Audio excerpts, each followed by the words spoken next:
산과 계곡, 기암괴석이 절경을 이룬 곳을 보면 그 바위에 한자가 새겨져 있는 걸 보신 적이 있으실 겁니다. 사람 이름이나 지명인 경우도 있고요. 또 한시가 새겨져 있는 경우도 있습니다. 오늘 시간여행 강원은 바위에 새겨진 조선 4대부의 풍류를 만나러 떠나볼까 합니다. 함께 가보시죠.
계곡 가서 뭐 한 자락 아까 그 귀들은 뭐 제가 딱 보면 해석이 다 되는. 우리가 보통 얘기하는 안동 팔경 중에 가장 압권이다. 글씨가 이제 그 마치 하늘 날아가는 듯한 눈이 굽혀지는 아주 필세가 아주 강합니다. 아, 나도 한번 건너뛰어봐야 되겠다. 건너뛰는데 호랑이는 결국 빠져 죽게 돼요. 옛날도 똑같거든요. 그래서 양반들이 내가 예를 들어서 금강산을 구경 가겠다 그러면 오늘은 이 바위에 새겨진 글 얘기입니다. 어디 가면 볼 수 있는지 대표적인 곳부터 먼저 좀 이상수 실장님께 좀 여쭐게요. 어디 가면 이걸 볼 수 있나요? 예, 그 우리나라 전국 곳곳에는 그 특히 산과 계곡, 그 다음에 풍광이 뛰어난 이제 그 기암 절벽이 어우러져 있는 네. 바닷가 주변 이런 데는 무수한 글자들이 새겨져 있죠. 예. 예를 들면 이제 그 우리가 잘 아는 금강산 만폭동 계곡이라든가 예. 지리산 구룡 계곡, 그 다음에 그 충북 계산의 하양동 계곡, 뭐 가까운 영동 지방에도 많습니다. 네. 소양 그 소금강 계곡도 있고요. 뭐 여러 가지가 있습니다. 여러 군데. 그러니까 곳곳에서 볼 수 있는 네, 곳이다. 사실 한자로 써 있잖아요. 제가 한자 공부를 많이 안 한 탓에 봐도 무슨 내용인지 모르겠더라고요. 보통 뭐라고 써 놓은 거예요, 그걸? 이제 보통 그 계곡에 새겨진 바위들은 이제 풍광, 경치를 이제 그 읊은 글귀들이 좀 있고요. 네. 그 다음에 거기 방문했던 당사자의 이름, 본인의 이름이겠죠. 사람 이름. 방명록 같이. 예, 그런 경우가 있고, 그 다음에 아까 말씀드린 뭐 한시를, 아름다운 한시를 또 그 풍광을 정치를 하고 그 읊은 한시를 또 적어 놓은 경우도 종종 있습니다. 예, 예. 그런데 바위에 글을 새기고 그러는 것은 요즘 시각으로 본다면은 자연 파괴적인 행위 아닌가 저는 그런 생각이 좀 드는데요. 누가 언제 새긴 거고 그리고 또 이제 혹시 글을 새기는데 어떤 뚜렷한 무슨 자격이 필요했는지 네. 뭐 지금 네. 시각으로 보면 자연 파괴죠. 네, 자연 파괴인데 네. 그 자연 파괴를 정말 잘하면 예술이 되고 예. 아, 네. 아주 험하게 하면 자연 파괴가 되는 것이죠. 이제 그때 당시는 전부 예술로 이제 예술인 경우도 있고 아닌 네, 경우도 아닌 있고 그런 것 경우도 같습니다. 있고, 네. 이제 바위에 글을 새기는 거를 네. 제명이라 그럽니다. 제명. 아, 제명. 예, 그 용어가 있어요. 네. 네. 그래서 그 제목할 때 제자에다가 네네. 이름 명자, 이름을 새긴다 이런 아, 뜻이거든요. 이름을. 뭐 이제 제명이라 그러는데 제명을 하는데 뭐 당연히 자격은 없습니다. 그런데 이제 유람을 하는 사람이라면 누구나 새길 수 있지만 네. 아무래도 근대 이전이니까 네. 네. 두 가지 전제가 있겠죠. 하나는 유람을 할 수 있는 여건이 되는 사람이 새기는 네. 거고, 그러니까 일반 뭐 그 농민들이나 평민 이하의 계층들은 유람할 기회가 별로 없으니까 그렇겠죠. 네. 새길 조건이 안 되고요. 또 하나는 글자를 아는 사람이 새기는 거죠. 맞다. 그래서 요약하면 근대 이전에 글을 아는 지식인 계층. 예. 대체 근데 왜 새긴 걸까? 바위에 그냥 와 멋지다 이렇게 하면 되는데. 돌에다가 이제 그림이나 글씨나 뭐 또 심지어 부처님도 뭐 이렇게 마해석불 뭐 이런 것들 많이 들어봤잖아요. 무엇보다 이제 그게 던지는 메시지는 뭐겠어요? 돌에다 새긴다는 게 영원하기를 바라는 거 아니에요? 자자손손. 영원한 네. 거. 영원하기를 기대하는 것이고 뭐 종이나 나무에다가 새기면요 그게 한시적일 수밖에 없을 예. 테니까 그 변질될 우려도 이제 돌에다 새기면 뭐 풍화작용에 의해서 마모가 되기도 하지만 덜할 것이고 이걸 보고서는 우리가 그 알아낼 수 있거나 느낄 수 있는 거는 무엇보다도 과거에 그 사람들이 무엇을 생각하고 있었는가를 네. 유추해 볼 수 있단 말이에요. 글을 보고서는. 그 다음에 또 어떻게 살았는지. 아까 우리 저기 김풍기 교수님도 그 이 글을 아는 사람이어야 될 것이고 또 그만큼 여유가 있는 사람이어야 될 것이고 그런 것들도 그걸 통해서 알아낼 수가 있다. 이렇게 예. 볼 수가 있겠죠. 자, 우리가 일단 뭐 직접 보신 분들도 많으시겠습니다만은 화면을 통해서 이런 것이 이제 암각자다 한번 느껴봤으면 좋겠습니다. 이 시간 되면 항상 제가 가장 부러워지는 분인데 이혁 선생님이 오늘도 멋진 곳에 다녀오셨어요. 네, 오늘도 무릉계곡 다녀왔습니다. 다녀오셨죠? 여러분 함께 가보시죠. 네, 화면을 볼까요? 맑은 물이 기암괴석 사이를 굽이쳐 흘러 신선이 논일었다는 전설을 품은 곳. 이곳은 땅 위의 무릉도원 무릉계곡입니다. 그런데 커다란 너럭바위에 글자가 새겨져 있죠. 아, 선생님, 여기 지금 바위가 굉장히 넓은데요. 여기는 어디죠? 여기를 네. 지금 무릉반석이라고 합니다. 지금 바위에 보니까요. 글자가 굉장히 막 전 알아보지도 못하겠는데 많이 새겨져 있는데. 제가 한번 읽고 설명을 드릴게요. 네네. 위에 넉자는 무릉선원이라고 되어 있습니다. 무릉선원이고 아래는 네. 중대, 천석, 두타, 동천 이렇게 되어 있습니다. 먼저 뜻을 내가 먼저 풀어드릴게요. 네. 무릉은 우리 한자로 풀이하면 겨울가를 얘기합니다. 시냇가. 네. 그다음에 중대는 이것은 골짜기를 의미합니다. 네. 그다음에 두타는 산 이름이죠. 그렇다면 이곳의 이 지명 산수를 의미하는 것인데 그것을 찬양한 글귀가 선원이다, 뭐 신선이 살던 곳이다, 그다음에 샘솟는 바위다, 네. 그다음에 아름다운 곳이다 이렇게 해서 이 12글자가 새겨져 있습니다. 무릉계곡 곳곳에 새겨진 암각자를 찾기 위해 길을 나섰는데요. 여기가 그 유명한 사마사입니다. 천년고찰 사마사 앞을 지나 무릉계곡을 타고 한 20분가량을 올라갔을까요? 계곡을 따라 펼쳐진 바위문. 산의 기세가 우뚝하니 높고 험한 학소대가 눈앞에 펼쳐집니다. 여기가 바로 학소대입니다. 그 학소대에 올라가면은 네. 여러 사람들의 안각자가 많이 있습니다. 학소대 정면에서 옆쪽을 따라 쭉 걸어 올라가니까요. 조선시대 수많은 시인이며 묵객들의 발자취가 가득했는데요. 계곡 가득한 봄 기운을 따라 그 옛날 풍류객들도 이것을 오르고 또 올랐겠죠? 당시의 정치가 눈앞에 선했습니다. 네. 멋지네요. 어느새 용추폭포에 다다랐습니다. 멋을 아는 옛 선임들은 이곳에 자신들이 글로 표현할 수 있는 최고의 찬사를 남겨놓았죠. 아, 여기 이렇게 글씨가 있구나. 이거는 예. 별유천지라고 있습니다. 글자를 보면 알지만은 이 용이 꿈틀대는 듯한 그런 기운을 느낄 수 있는 아주 명작입니다. 아, 선생님 여기에도 폭포에 예. 바위에 글씨가 있네요. 그렇죠. 네. 여기 보면은 네. 용출한 글자가 두 자가 보일 겁니다. 네. 예. 그리고 N쪽에는 이 세로로 네. 유한준이라고 되어 있는데 저분이 이제 삼척 부사를 지냈던 분입니다. 아, 부사를 보실 때 예.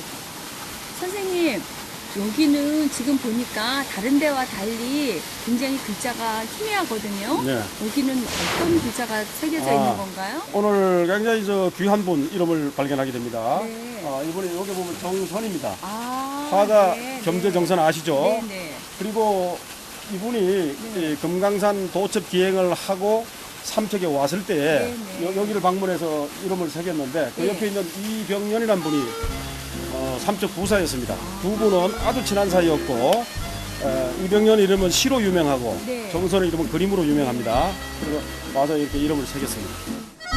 화가가 합폭의 아름다운 풍경을 담아내듯이 수려한 경관에 취한 시대의 풍류객들은 절벽과 바위 위에 정치를 아로새겼습니다.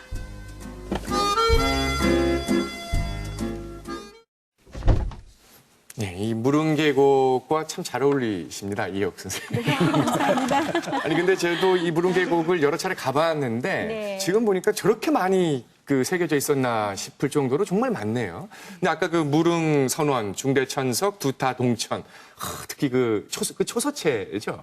그게 가장 먼저 설명이 아까 됐었는데 화면에 그 누가 저 만든 것입니까? 그건 누가 쓴 겁니까? 소체도 그 대자로 썼죠. 네. 큰 글씨로요. 네. 그 아주 글씨가 이제 그 마치 아까 그 설명한 것처럼 하늘 날아갈 예, 듯한 예. 용이 꿈틀대는 아주 필새가 아주 강합니다. 그래서 그 우리 세간에 그 글씨가 아주 정평이 나 있습니다. 네. 아름다운 글씨로. 근데 이 글씨가 과연 그 주인공이 누구냐, 쓴 사람이 누구냐, 네. 이거에 대해서 아주 여러 가지 그 의견이 좀 분분한 상황이죠. 네.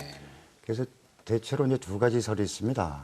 이제 우리가 삼척부사를 지낸 양사원 네. 선생이 있고요. 네. 그 다음에 삼척부사를 지낸 정하원 선생이 있습니다. 네. 근데 이제 그 양사원 선생 설의 근거는 그 밑에 아까 12자 밑에 그 옥허거사 서신미라는 글씨가 있어요. 신미년에 옥허거사가 네. 썼다. 이렇게 이제 라는 글씨가 작게 써 있는데 12자를 쓴 사람의 주인공의 이름이죠. 그 사람이 네. 옥허거사가. 네. 근데 그 옥허거사에 대해서 과연 이게 옥허거사는 누구냐. 네. 그래서 이제 그 아까 양사원 부사는 1531년에 강릉부사로 오는데 그 해에 10월 달 정도 됩니다. 그 전임 부사가 정두영이라는 분이 있었어요. 예. 그분이 이제 상을 당합니다. 그래서 그 상의 조문을 그 삼척 비천동, 무릉계 바로 옆이죠. 네. 무릉계 바로 옆에 이제 비천동이 있습니다. 거기에 조문을 하는 그 근거가 있다고 그래서 양사원 선생이 썼을 것이다. 예. 이렇게 추정을 하고 있습니다. 근데 그 옥호 거사라는 호를 보면은 양사원 선생은 뭐 그런 호를 전혀 안 썼거든요. 이게 많이 쓴 게 봉해, 뭐 해객, 창해 이런 호를 썼는데, 예, 봉래를 가장 많이 썼죠. 예, 예. 네. 예, 해객도 있고 창해도 있고 여러 가지 이제 호가 있는데 어쨌든 간에 그 양사원 선생은 그 호를 썼지 않았기 때문에 네. 근거는 좀 희박하지 않느냐 네. 이렇게 보는 것이 지금 뭐 설이 있고요. 그 다음에 그 정하원 선생이라고 그 삼척부사를 지냈습니다. 이분은 아마 그 1751년, 이 신민년은 똑같습니다. 네. 근데 이분은 호가 이제 옥호예요, 옥호. 아하. 옥호자. 그러면, 예, 예. 옥호자인데 이제 옥호 거사로 이제 써 있단 말이죠. 그 바위 밑에는요. 이 사람이 이제 그 삼척부사로 부임해서 재직한 시기하고 딱 맞고 아하. 호도 옥호를 썼기 때문에 예. 이것은 정하원 선생이 썼을 것이다. 라는 것이 좀 합리적으로 좀 이해가 되고 있는 실정이죠. 있네. 이 정하원 부사가 맞을 거다라고 하는 게 저도 사실 거기에 믿음이 가요. 근데 자꾸 양사원 얘기를 이렇게 하는 게 그 양사원이 워낙 뛰어났던 분이고 또 이분이 강원도에서 이분은 주로 지방관 벼슬을 했거든요. 네. 벼슬에 대한 또 권력에 대한 어떤 집착이나 이런 것보다는 상당한 그 풍류객이었어요. 네. 풍류객이었고 이 초선이다. 예. 그러니까 초서의 신선이다. 네. 이거의 약자인데 그 정도로다가 뭐 초서에는 뭐 대가 중에 대가였고 하니까 자꾸 그런 걸 봐서 또 그것이 초서란 말이에요. 그러니까 당연히 양사원 이렇게 얘기가 나왔을 거 예. 아니겠는가. 저도 실질적 진실은 모르겠습니다만 그런 생각이 드는데 서영 씨 들어봤어요? 양사원? 지금 들어봤습니다. 지금 들어봤지. 맞아, 저렇단 말이에요. 근데 이렇게 하면 알아. 금방 아는 게 누구냐면은 이 태산이 높다 하되 높다 하되. 하늘 아래 메이로다. 속칭 뭐 태산가라고 하던가요? 네. 태산가. 그거를 쓴 사람이에요. 이렇게 유명하신 분 사람을 지금 오늘 처음 듣는 거예요? 처음 들어봤죠. 그래서 지금 우리가 그 암과 관련해서 그 말씀을 나눌 필요가 있는 곳은 아까 얘기가 나온 그 내근강의 만폭동에 복례풍악 원화동천이라고 하는 이 대형 암각을 새겨놨는데 이와 관련해서 내려오는 설화로는 이 8자를 이렇게 쓰고 나서 그쪽의 산들이 예. 3일 동안 울음을 그치지 않았다. 즉 산울림을 했다. 왜? 그 필력이 워낙 뛰어나서. 아주 살아있는 것처럼. 예. 만폭동의 구경값이 10,000냥이라면 그 중에 5,000냥은 복내 양사원의 예. 글씨값이다. 어쨌든 이렇게 네. 대단하신 분들이 그 산속에 막 혼자 가가지고서 막 이렇게 글자 새기고 그랬을 것 같지는 않거든요. 그러진 않았을 것 같죠. 아마 누구랑 뭐 같이 가가지고 막 시키고 막 이러는 거예요? 석공을 데리고 가지는 교수님 않은- 어떻습니까? 네, 그 보통 이제 네. 그 양반들이 여행을 가면 네. 이제 준비를 굉장히 많이 합니다. 요즘하고 똑같아요. 요즘도 우리가 뭐 여행 가면 내가 어디를 갈지를 정한 다음에 그것과 관련되는 뭐 여행서도 찾아보고 네. 갔다 온 사람 얘기도 네. 들어보고 이러지 않습니까? 옛날도 똑같거든요. 그래서 혼자 떠나지는 않습니다, 양반들이. 그러니까 좀 있는 집에서 가기 때문에 물론 이제 18세기 후반 19세기 오면 가난한 사람도 이제 어렵게 여행을 네. 하는 경우가 늘어나는데 이제 대체로 양반 집에서 가니까 시중들은 하인을 데리고 네. 가야죠. 그런데 하인이 뭘 지고 가냐면 식량을 지고 갑니다. 예.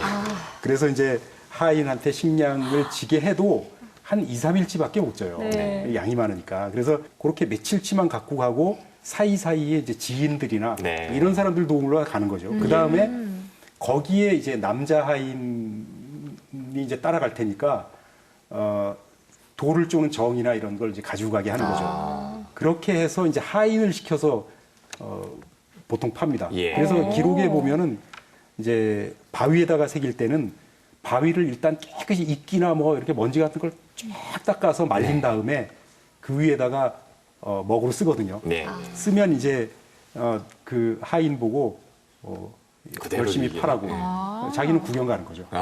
그래서 이제 이렇게 하는 경우가 있고 그다음에 기록상으로 가장 많이 나오는 거는 역시 그 주변의 사찰에 있는 스님들을 시킵니다. 네. 그러니까 조선시대 스님들은 네. 요즘하고 달라서 8천, 8,000 8천민 중에 한 부류였기 예. 때문에 양반들이 가서 해라. 그러면 해야 됩니다. 네. 그러니까 이제 큰 절 같은 데는 너무 그런 민폐가 심하니까 스님들이 거기 살려고 하는 분들이 없어서 비어 있는 절이 많다는 기록이 18세기 이후에 굉장히 많이 나옵니다. 예.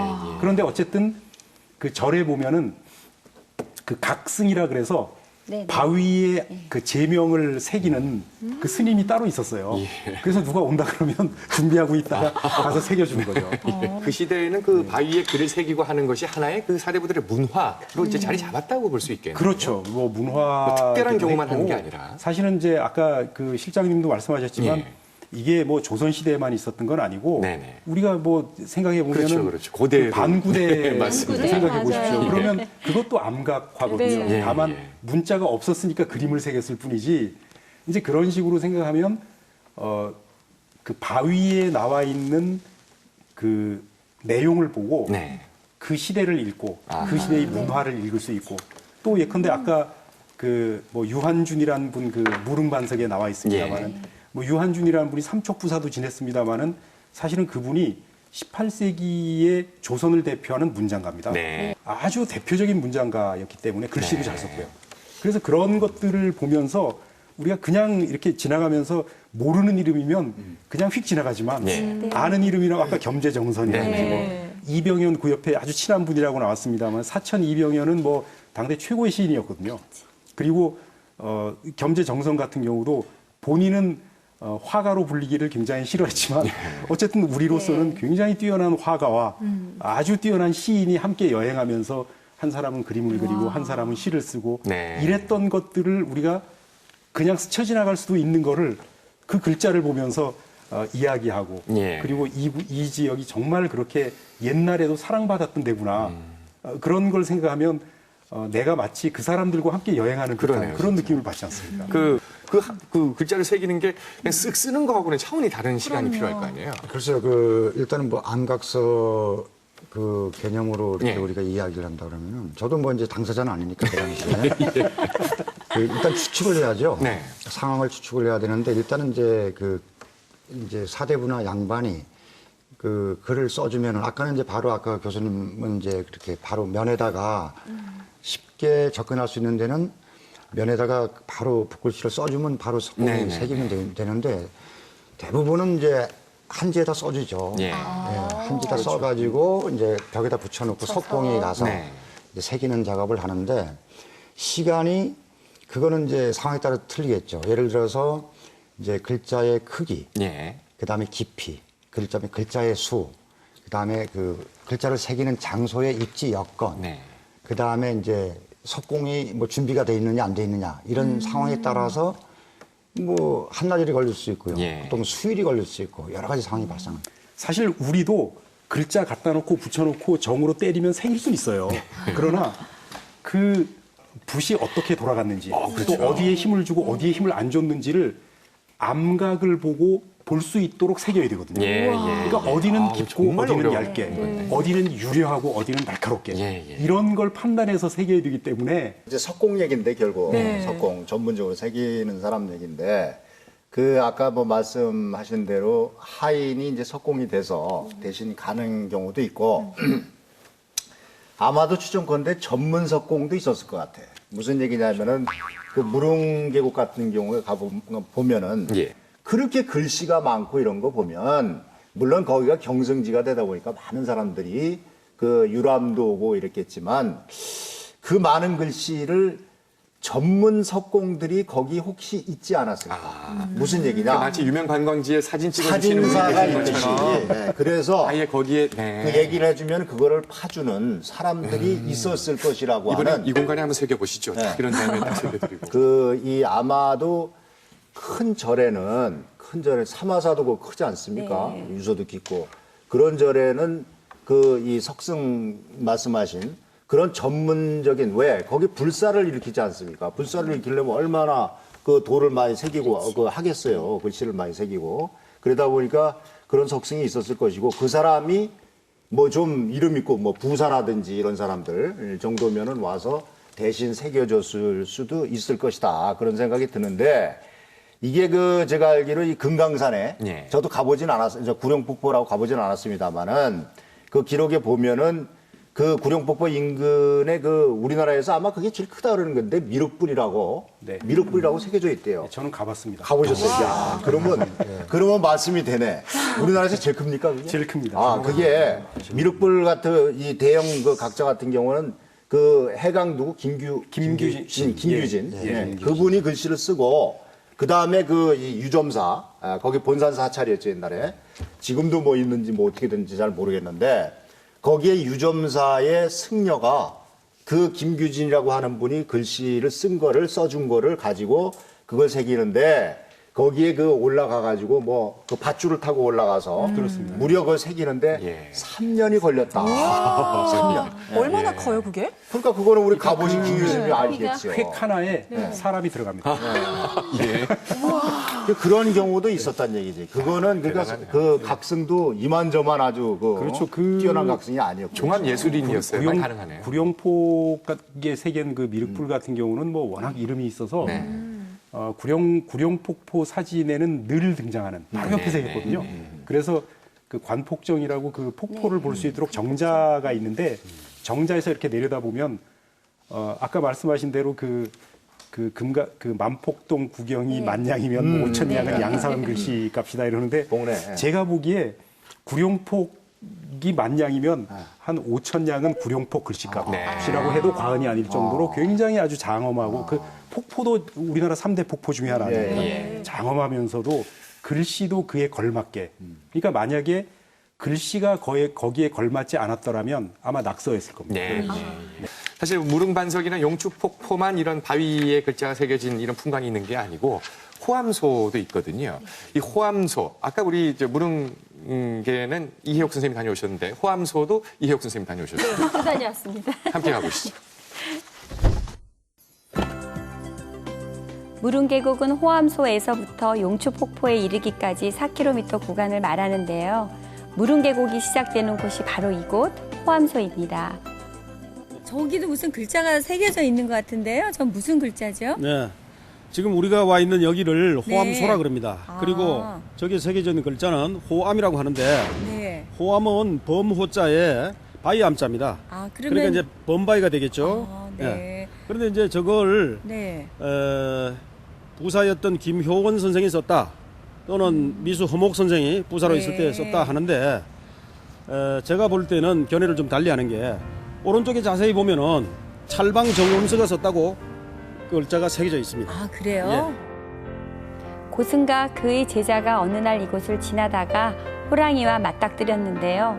호랑이를 피해 두 스님이 절벽을 뛰어넘자 호랑이도 뒤따라 넘으려다가 절벽 바위 밑으로 떨어져 죽었다 해서 이름 지어진 호암소. 조선시대 풍류객들은 경치 좋은 곳을 찾아다니며 그곳의 묘미에 끌려 재미있는 이야기를 만들어내고 지명을 붙이고 시를 지었던 겁니다. 선인들의 지혜와 필력이 놀라울 따름이죠.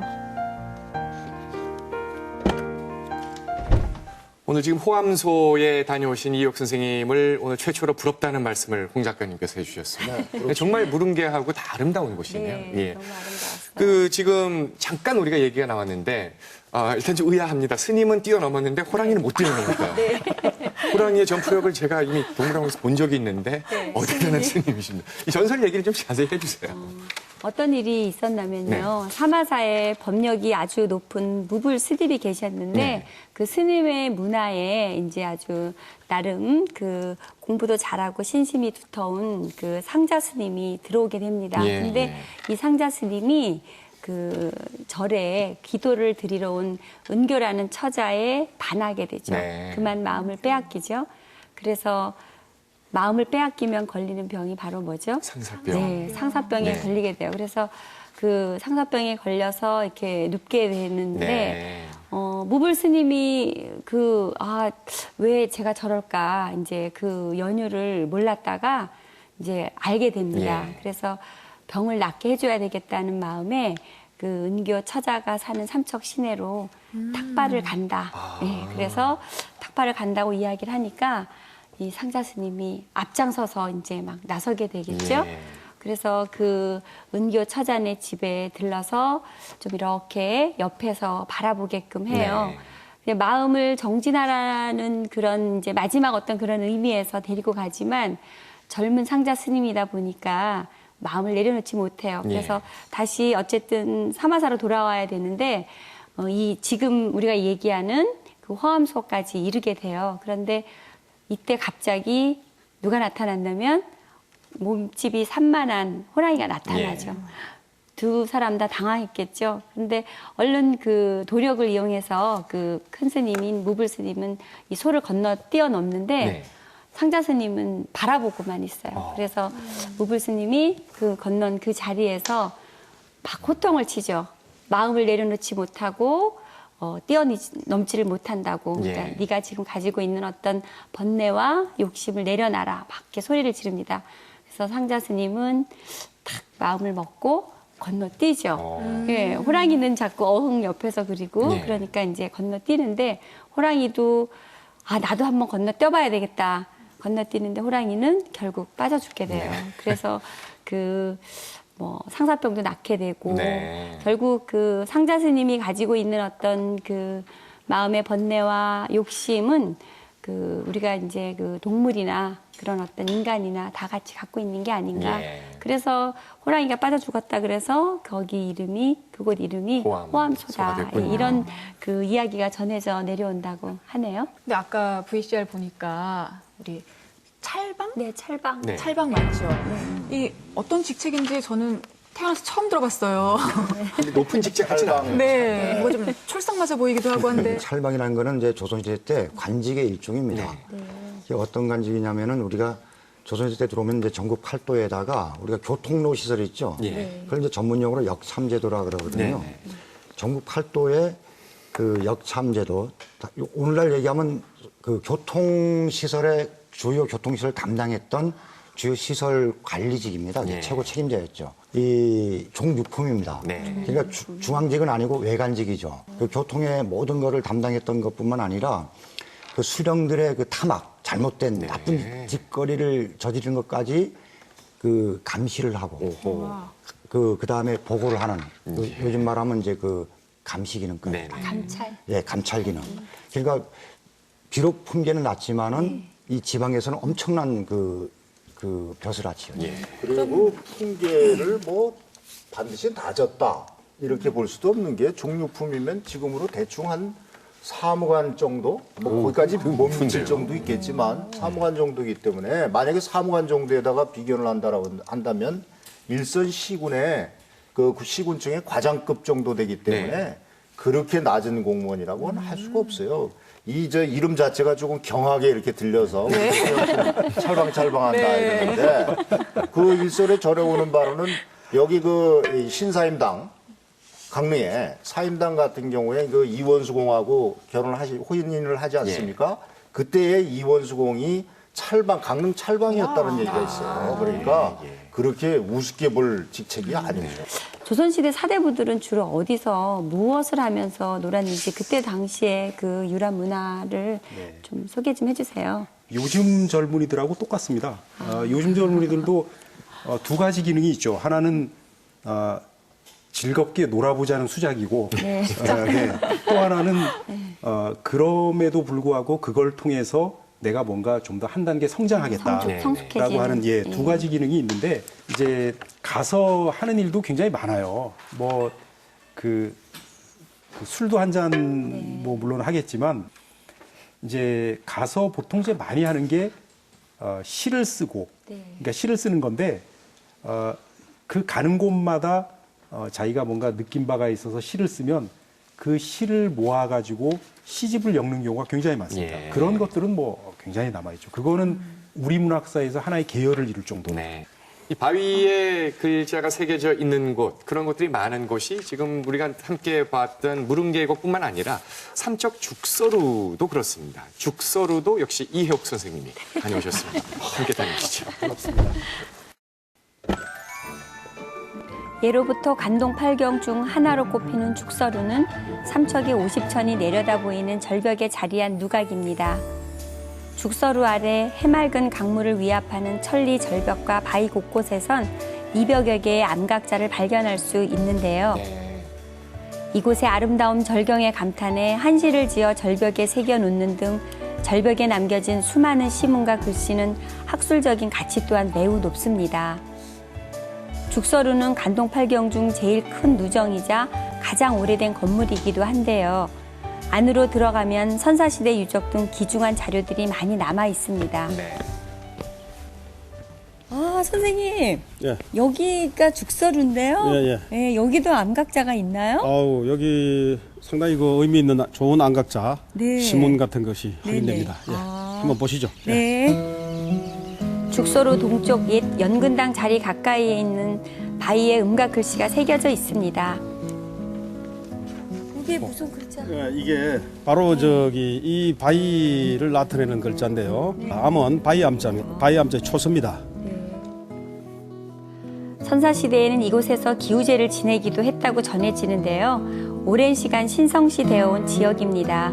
이곳에서 치성을 드리면 아들을 낳는다는 민간신앙이 성행하기도 했었죠. 그랬군요. 주변 곳곳에서 모습을 드러내는 암각자를 통해서 조선시대 사대부들의 유람 문화를 짐작할 수 있었는데요.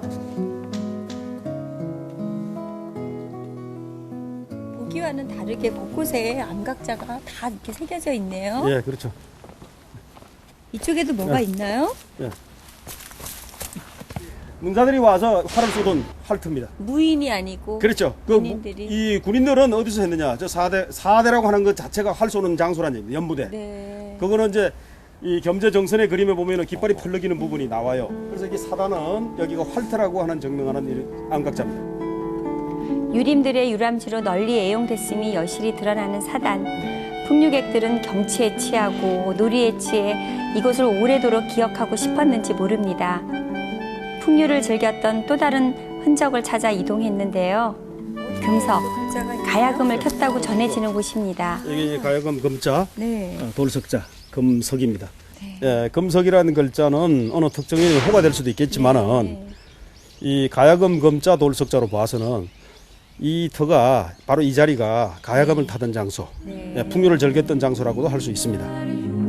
사또가 앉았던 자리, 가야금이 있던 자리, 죽서루를 한마디로 요약하자면 사대부들의 거대한 연회장이었다고 볼 수 있겠죠?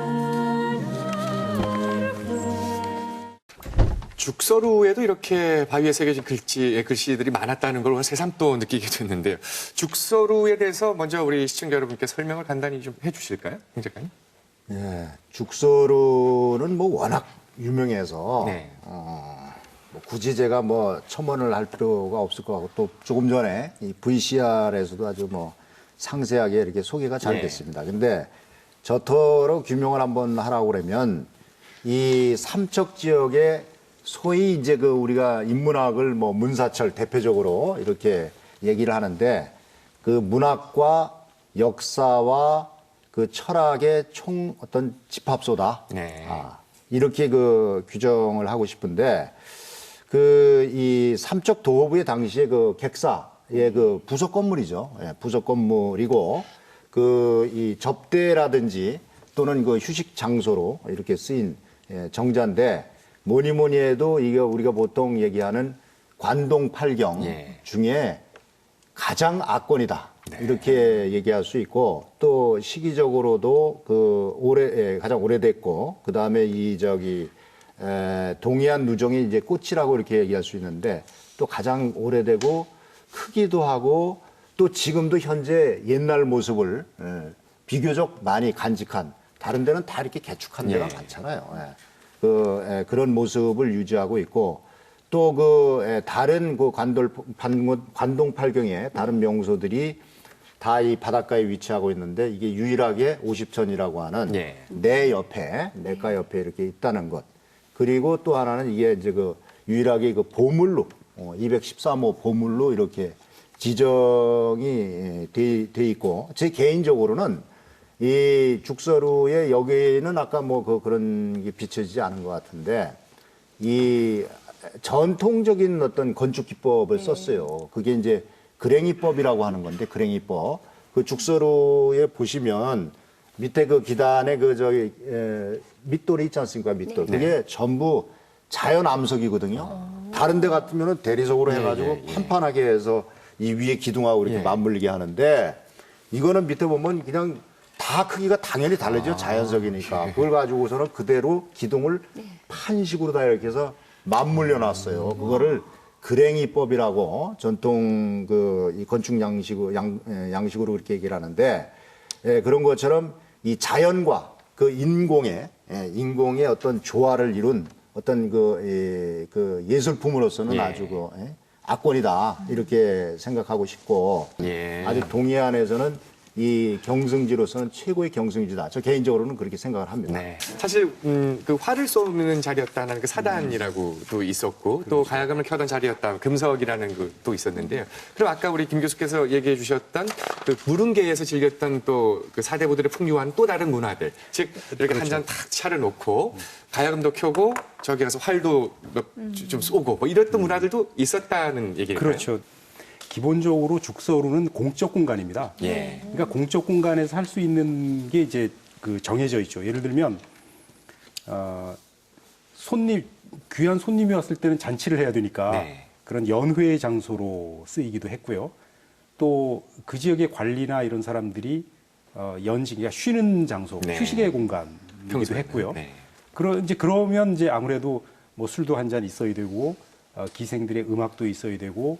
그러니까 조선 궁중음악에 보면 그 여자 할 때 여자를 써서 여악이라고 하는 게 있습니다. 그게 이제 주로 기생들이 하는 이제 그 연행하는 음악들인데 그 임금에 따라서는 이제 여악을 없애라는 임금도 있었고 또 연산군처럼 성균관을 없애고 기방으로 차린 이런 사람도 있었지만 죽서루 같은 경우에는 어쨌든 그 궁궐의 축소판이라고 생각하시면 될 것 같아요. 그래서 음악도 즐기고 왜냐하면 조선 사회가 기본적으로 예악을 중시하는 사회였고 예와 음악은 늘 같이 가는 것이었거든요. 그게 그래서 이제 검은고와 음악과 또 무슨 뭐 춤도 있고 그게 이제 그 기생계층이 담당을 했겠죠.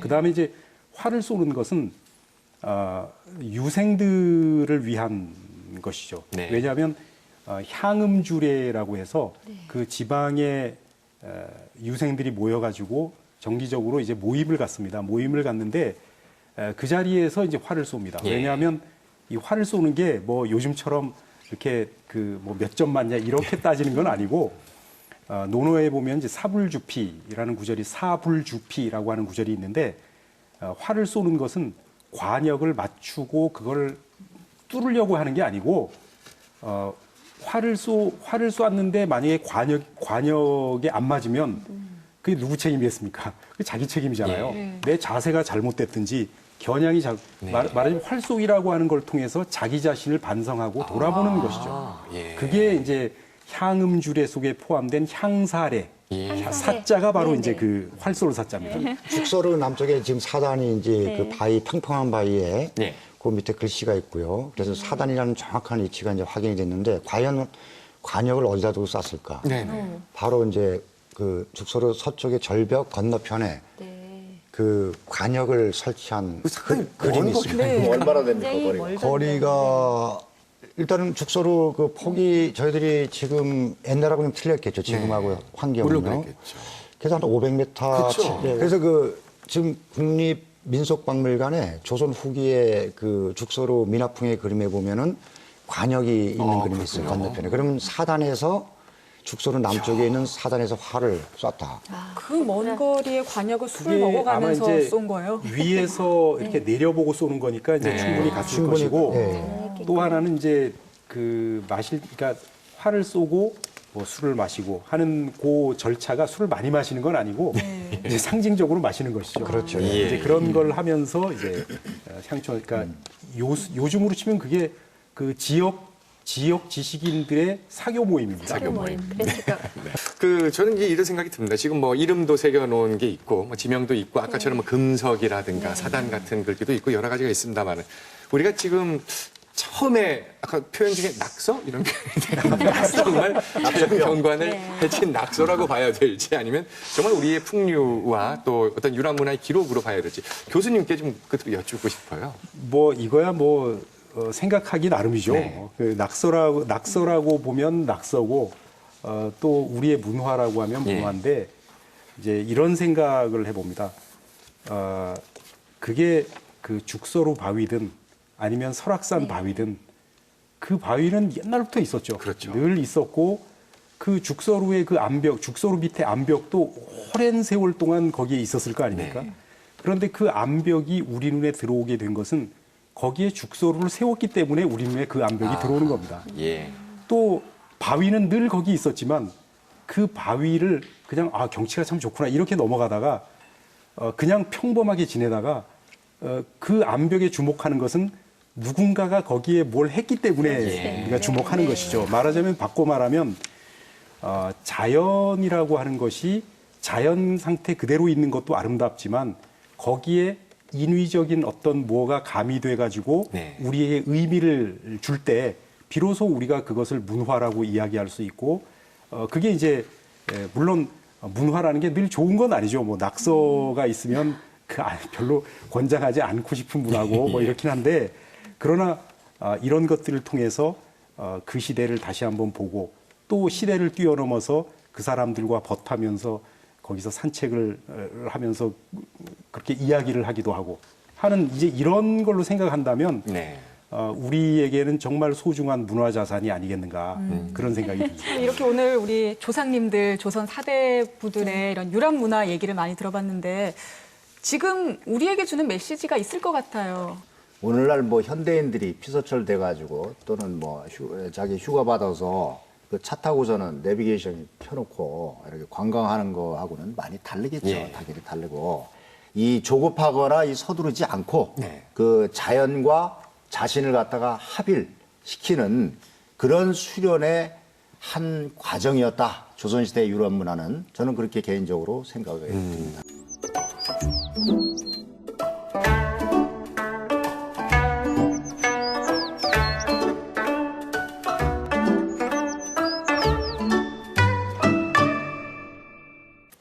우리 인류 역사에 술이라는 게 존재하지 않았다면 과연 이런 암각의 우리 그 바위에 새겨진 글자들이 남을 수 있었을까? 그로 인해서 우리가 이런 조상들의 풍류 문화를 엿볼 수 있었을까?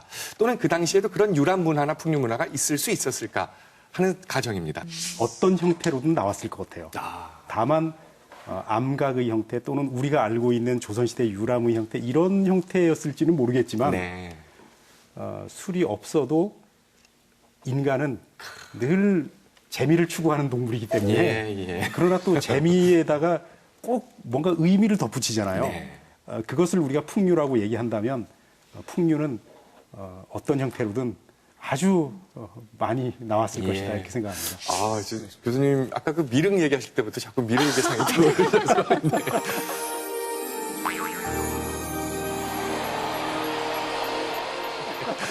김풍기 교수님이셨고요. 김생환 아나운서는 어떠세요? 그래서 저는 술이 있었기 때문에 조금 더 인간의 그런 솔직한 감정들을 끌어낼 수 있었다고 생각을 하거든요. 예. 그래서 술이 없었다면 우리 조상님들이 이런 정말 가슴 깊은 이야기들을 우리가 지금 알지 못하지 않았을까. 네. 그래서 예나 지금이나 있어야 한다. 네. 그렇게 생각을 합니다. 결국은 술 예찬론자시라는 거죠. 아니 뭐 저도 있어야 된다고 생각합니다. 제가 안 술을 없애자는 게 드시잖아요. 아닌데. 갑자기 중요표로부터 저는 애주가입니다. 네, 그래서 이 술 없는 세상은 아예 끔찍한 세상이라고 저는 생각합니다. 기본적으로. 술은 제가 볼 때는 인간과의 사이에서의 소통의 매개체라고 저는 늘 생각하거든요. 예. 그 술을 통해서 물론 가음을 해서 폭음을 해가지고 문제 이런 개념이 아니고요. 아까도 교수님 말씀하셨지만은 이 유람하면서 술 먹은 기록들도 있어요. 중간중간에. 근데 강하게 먹진 않았죠. 네. 그러니까 강하게 먹으면 걷기가 그렇죠. 힘들죠. 예, 그렇죠. 그래서 그 다음에 여정에 아주 그렇죠. 지장을 주기 때문에 중간중간에 술 먹는 케이스도 좀 나오거든요. 기록에 예. 보면. 근데 이제 유람만에 있어도 재미가 그렇죠. 있는 멋이 그만큼 없었을 거다. 그런 정도로 좀 생각하고 싶습니다. 예. 재미없는 유람 문화. 알겠습니다. 주량이 한 잔도 안 드시는 이혁 선생님. 한 잔 정도. 네. 좋은 곳을 다 다니십니다. 네. 사대부들한테는 술과 함께 이런 시와 풍류가 아마 친구 같지 않았을까 그렇게 생각이 들거든요. 네. 근데 만약에 술이 없었다라고 한다면 그리고 또 그런 풍류를 예술이라고 우리가 본다면 멋스러운 그 예술이 그때와 같이 이렇게 좀 발달이 좀 덜 되지 않았을까. 술이 없어도 잘 노는 사람 많아요. 네. 지금도 그죠?